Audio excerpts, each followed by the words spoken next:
সাবেক পুলিশ মহাপরিদর্শক চৌধুরী আব্দুল্লাহ আল মামুন ও অতিরিক্ত police super Abdullah কাফিকে ৮ দিন করে এবং সাবেক আইজিপি শহীদুল হককে ৭ দিনের রিমান্ড মঞ্জুর করেছে আদালত। ভিন্ন ভিন্ন হত্যা ও অপহরণ মামলায় গতকাল রাতে রাজধানীর বিভিন্ন এলাকা থেকে তাদের গ্রেফতার করে র্যাব। রিপোর্টে জানাচ্ছেন শফি মাহমুদ সাগর। সম্প্রতি সামাজিক যোগাযোগ মাধ্যমে জুলাই আগস্টের ছাত্র জনতা আন্দোলনে পুলিশের সহিংসতা ও নৃশংসতার বেশ কিছু ভিডিও চিত্র সামনে আসে। এসব ঘটনায় নতুন করে পুলিশের ভূমিকা নিয়ে সমালোচনার জন্ম হয়।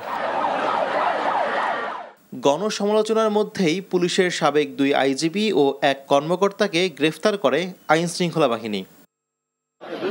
সকাল ৭টায় তাদের আদালতে তোলা হয়। এ সময় ব্যবসায়ী আব্দুল ওয়াদুদ হত্যায় সাবেক আইজিপি শহীদুল ও মুদি দোকানি আবু সাইদ হত্যা মামলায় আইজিপি আব্দুল্লাহ আল মামুনের রিমান্ডের পক্ষে শুনানি করেন আইনজীবীরা। আইজিপি শহীদুল ইসলামকে আজকে বিজ্ঞ আদালতে নিউ মার্কেট থানা একটি হত্যা মামলায় হাজির করা হয়।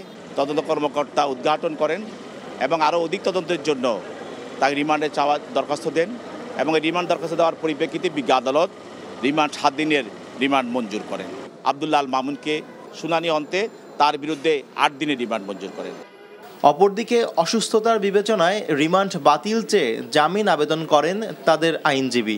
শুনানি শেষে তাদের বিভিন্ন মেয়াদে রিমান্ড মঞ্জুর করেন আদালত। যারা প্রকৃত অপরাধী এবং যারা এই ঘটনার সাথে জড়িত তাদেরকে যদি সম্পৃক্ত করা হতো তাহলে ন্যায় বিচার পাওয়া হতো। এই মামলাগুলোতে দেখা যাচ্ছে যে বাদী চিনে না আসামিকে এবং আসামিও জানে না বাদীকে।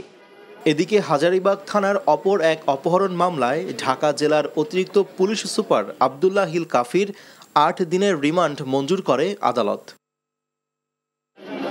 শফি মাহমুদ সাগর, এনটিভি নিউজ, ঢাকা।